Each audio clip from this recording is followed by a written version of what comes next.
الحمد لله نحمده ونستعين ونستغفره ونؤمن به توكل عليه ونعوذ بالله من شرور أنفسنا ومن سيئات أعمالنا من يهده الله فلا مضل له ومن يضلل فلا هادي له أما بعد. Begin by asking Allah to aid and assist our brothers and sisters in Palestine, to grant them victory and to end the tyrannical regime that has been oppressing them for the past few decades. It's sad that every year we have to have this discussion. Every year this topic comes up about Palestine and what can we do about it and how do we make sense of what's going on. And there's many levels to this, and we've discussed this in the past. We've discussed the history of Palestine, we've discussed the events that led to the current situation, we've discussed the virtues of Al-Aqsa. Over the past years, these topics have come up over and over again. And I think what we need more than anything right now is some spiritual nourishment on how do we make sense of the world that we are in today and what's happening in the world today. Because Palestine, not just the land, but the people are important. And there are many reasons why whenever Palestine is attacked, Muslims all over the world feel the pain. There are many reasons for this. Number one, obviously, is because it's the Holy Land, right? We have three holy lands, Makkah, Medina, and Jerusalem. Palestine being under attack is like Makkah or Medina being under attack. This is our holy land. It hurts, right? This isn't something that Muslims can just, say, oh, it's just another land that we lost, which is hurts as well, right?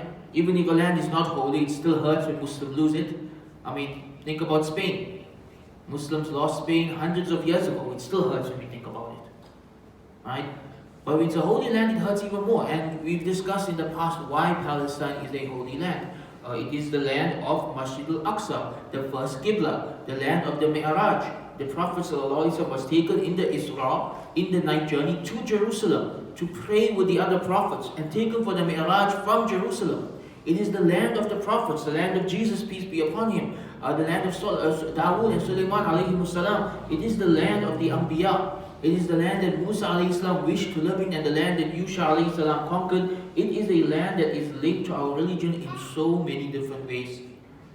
And one narration shows how from the very beginning, Islam was always connected to this land. Because at the time of Rasulullah sallallahu alayhi wasallam, Jerusalem, at that time it was called Ilya, it was part of the Roman Empire. And it happened that one day, the Caesar of Rome, Heraclius, he was resting in his palace in Jerusalem, in Ilya. And he had a dream. He had a dream, which he interpreted as a prophet is coming from amongst the Arabs who's going to conquer this land. And that's when the famous event takes place where he calls Abu Sufyan and they have that famous dialogue and he asks Abu Sufyan those questions to prove that this is a true prophet. And he ends the dialogue by saying that if what you are saying is true, then his people will conquer this very land.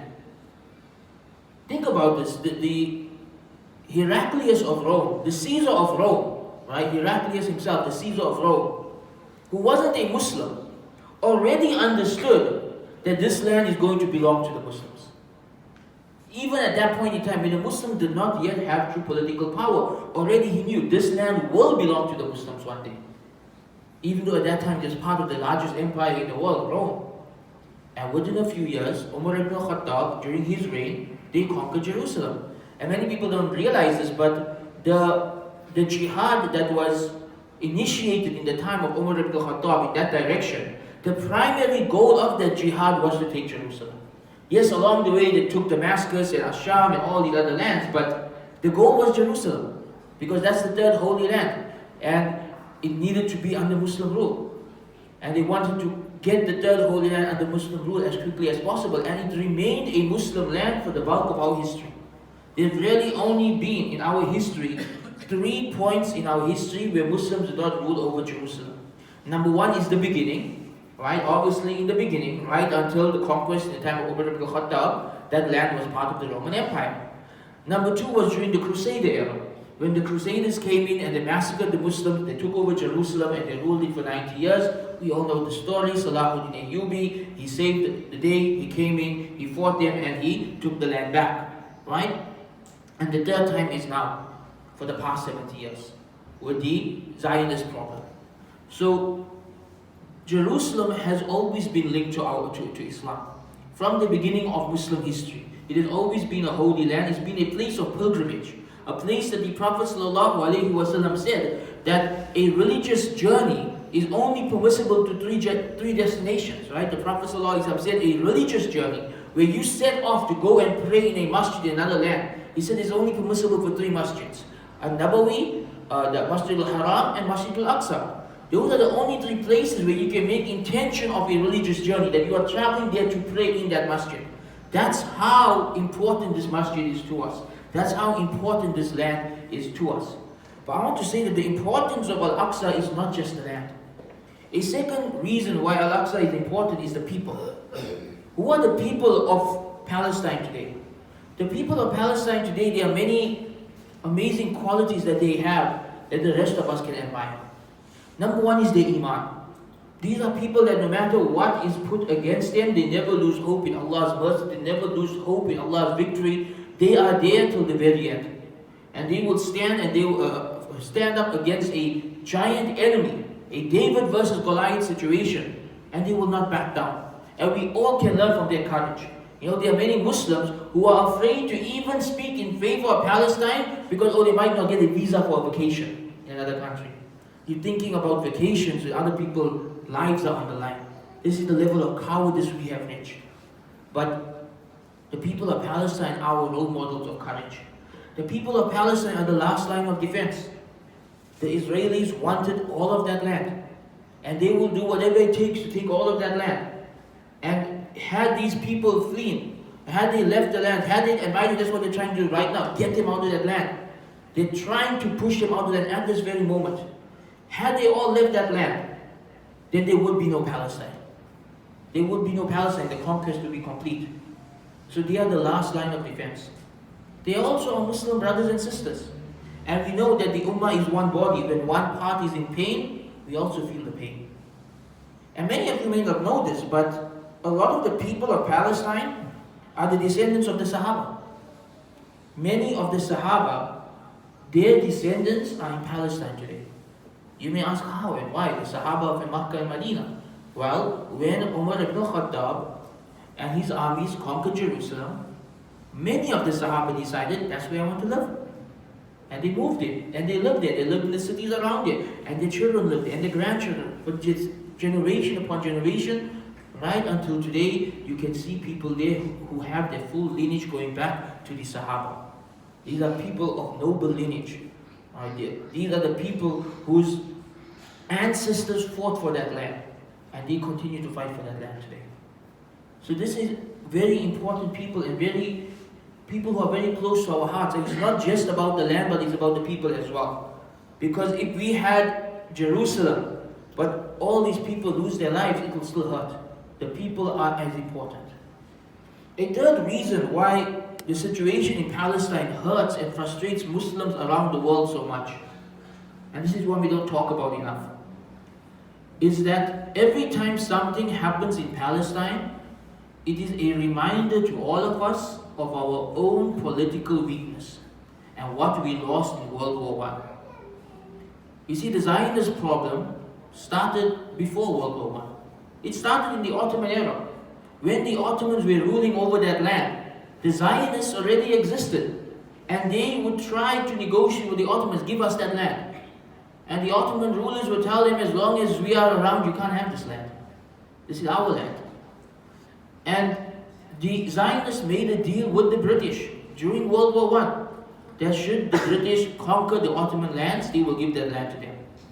And so, many of the problems of the Ummah today go back to one event, World War I.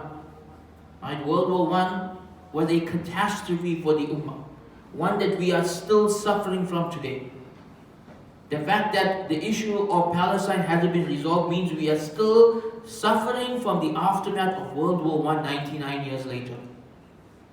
Think about that. 99 years after the Ottoman Empire was abolished and the British divided up the Ottoman lands amongst their allies, we are still suffering from the consequences of it. And the truth is, we don't have a solution. And this point frustrates us a lot, because especially if you have children, right? You teach your children the glorious history of Islam, the conquest in the time of the Sahaba, the conquest of Spain, the golden age of the Abbasids and the Ottomans and the Umayyads, and how the Muslims ruled over the world, and how they were the leaders of politics and science and mathematics and medicine, and how they changed the world. And then they look at that and they look at where we are today, and it's hard to fathom, how did the Ummah fall so fast? And how do we not rise up again? Because the Ummah had fallen politically many times in history, but always found its way back up. Right? The Ummah, at many points in history, had lost political power, but they always found their way back, with few exceptions. But for some reason, for the past 99 years, we've been stuck. The Ummah has been stuck in the state. And the truth is, we don't have a solution. There's nothing that I can preach from the mimbar that can solve this problem. This is a political problem. And at the end of the day, we say that Allah is the one who gives leadership to whom He wills. And this is something that Allah knows best what is best for us. So I want to end with a message of hope for us all. Because in times like this, it's easy for us to lose hope. It's easy for us to feel helpless. Many of us wish we could be there, helping them, doing something physically to change the situation. We wish we had the political power or the military power to do something about this. And it's easy for us to feel hopeless, not just with Palestine, but anywhere in the world where Muslims are being oppressed, and the very fact that Muslims don't have this political power that they had for the bulk of their history. So let us take hope in a few things. Number one, the fact that in the past, Allah subhanahu wa ta'ala helped the Muslims many times through miraculous events. There are many times in our history where it looked like Muslims were going to lose, where they were outnumbered, they were outmatched in terms of weaponry and skills, but they still won. This happened in the Battle of Badr, this happened in the Battle of Yarmouk, this happened in the conquest of Spain, this happened when the Mamluks fought the Mongols. The Muslims, at times where it seemed impossible, they won with the help of Allah. And Muslims can win today with the help of Allah. We should never forget that Allah is the one who is in charge. And Allah is the one who gives kingdom to whom He wills, He takes it away from whom He wills. And He rotates leadership amongst people to test each of them with leadership. And right now, certain people are being tested with leadership and they are failing. And Allah may take it away from them and give it to those who are more worthy of it. So we should never lose hope in Allah's mercy. If you 100% believe that Allah is the one in control of everything, then you will trust that Allah knows best what is best for this ummah.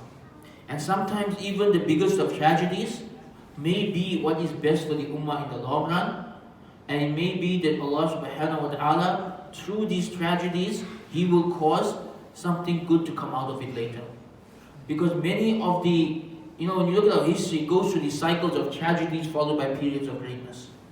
Right? This is the history of Islam.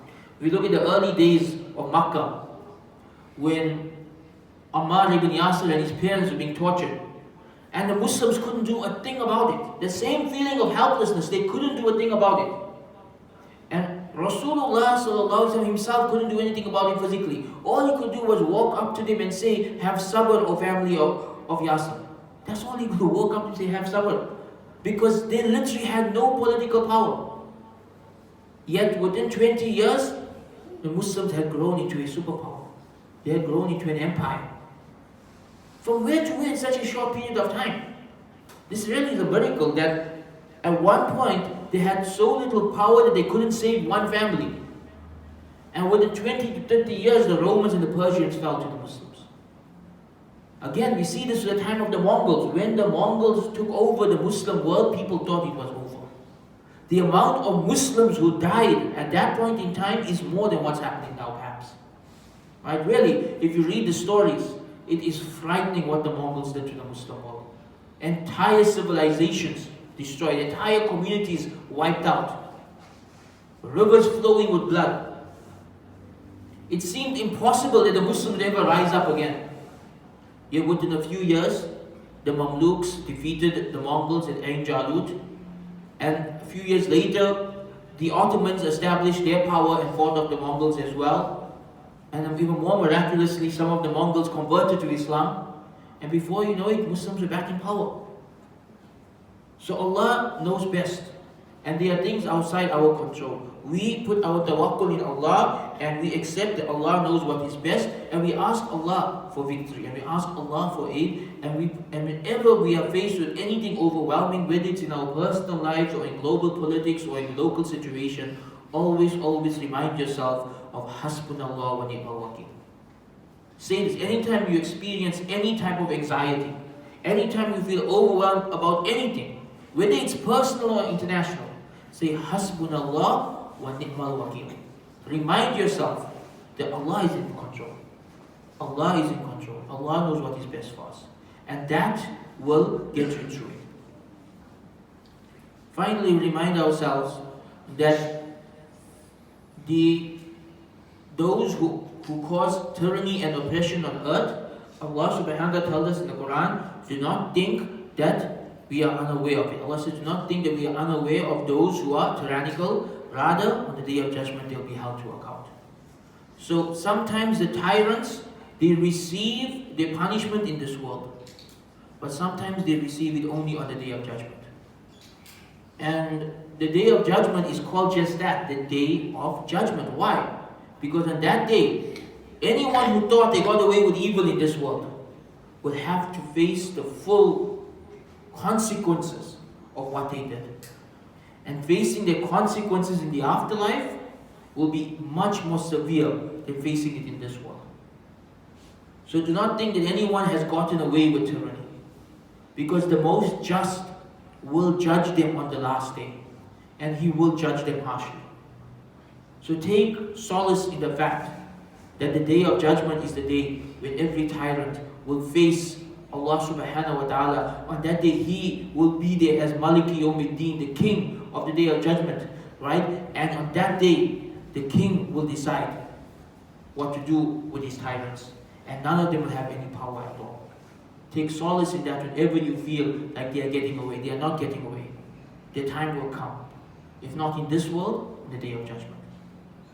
We ask Allah subhanahu wa ta'ala to help our brothers and sisters in Palestine and all over the world, and to grant them victory, and to remove any of the tyrants that are oppressing Muslims anywhere in the world. Wa akhiru da'wana alhamdulillahi rabbil alameen.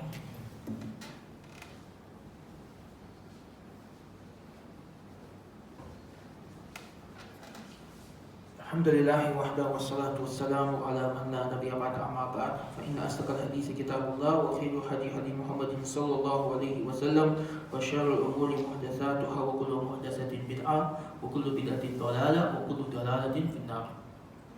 What can we do? That's the question in everyone's mind. Feel helpless. You want to do something. Especially a young man. You know, young men want to do something. They want to get physically involved. They want to be the hero. And Allah has blessed people with this zeal. Now, I'll say firstly that if you have that frustration in you, whether you are young or old, male, female, whatever situation you're in, if you have this frustration in you that I want to do something and I'm frustrated I can't, that's a sign of Iman. That is a sign of Iman. That is a sign that you are a true believer. Because you are frustrated by the fact that you cannot protect the believers. Right? You are frustrated by the fact that you cannot protect the believers. This is a sign of Iman. So take some solace in that. But I want to end with just 4 things, 4 practical steps that each of us can do to do whatever little is within our power. Right? And there is not much within our power. Number 1 is to make dua. At every opportunity, make dua for them. Right? Especially with what's going on right now, perhaps even prioritize dua for them over your own self. You know, our worries and our hardships are trivial compared to what they are going through. Really, we have so much to be grateful for. Make dua every opportunity you get, and never lose hope in the fact that Allah is all powerful, Allah controls everything, Allah can answer our duas. Number two, if you're financially able to, find a way to send aid to the Palestinians. If you're able to, send financial aid to the Palestinians as much as you can spare.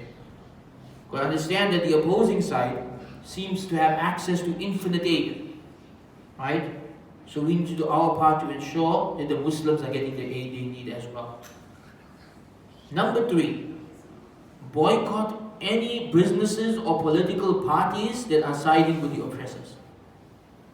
This is very important, right? That we have a zero tolerance for siding with oppression.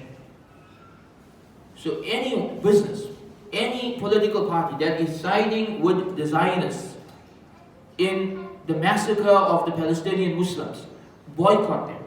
And these boycotts can be effective. We have proven in the past that they can be effective. So let us all make sure that we are being responsible and trying our best to do this. Number 4, the fourth thing that we can do is to counter the false narrative being spread about Palestine.